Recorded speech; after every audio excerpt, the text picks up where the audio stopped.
What is civilization? This is a very technical term.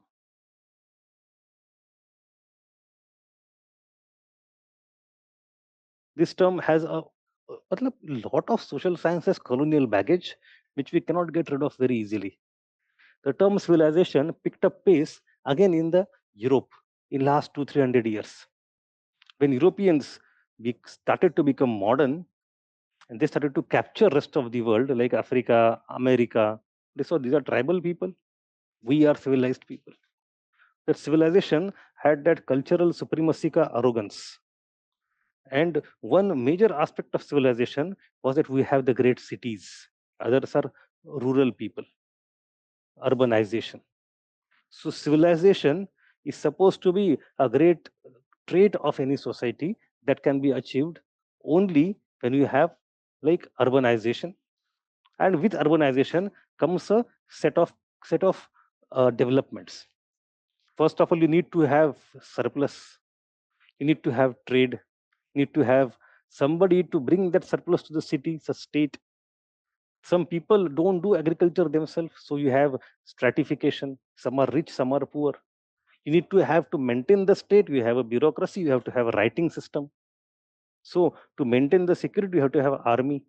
So army, bureaucracy, writing system, cities, social stratification, trade, all those things are a prerequisite of civilization. Even though we try to get rid of the colonial impact, colonial connotation of superiority syndrome, that somebody who is civilized, it means he is developed, progressive. Matlab, those who are non-civilized are backward. So can the village people be called uncivilized? Should the tribals be called uncivilized people? But that was the original connotation anyway. Only when you have Harappan civilization, you have the great states and great cities, maybe states, so we have no idea, great cities, then you are civilized. When Harappa collapsed, Aryans come again, there is no civilization, it is Aryan culture. You come down, and then from Aryan culture, gradually we create again Janapadas, Mahajanapadas, again the civilization starts. So civilization is connotation is connected with connected with you have urbanization. So it is actually a quite lopsided content.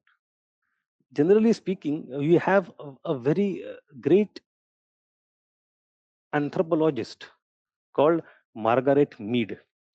You might have heard of her, Margaret Mead. She used to tell a story to her students. What is the first sign of a civilization in any culture? She asked students.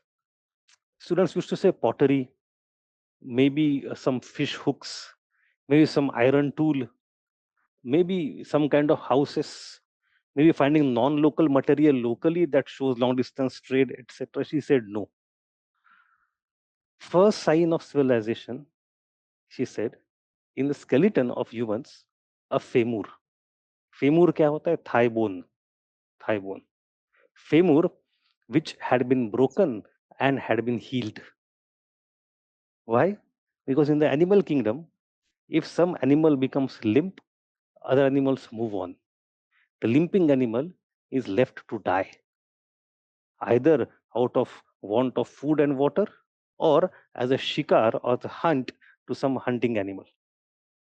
Others don't bother, they move on. Mostly, it is in human society that if a thigh bone is broken, femur, it is but again recovered, means somebody has taken care of the person, provided him or her food and water, stayed there for long time for that person to recover and then walk again.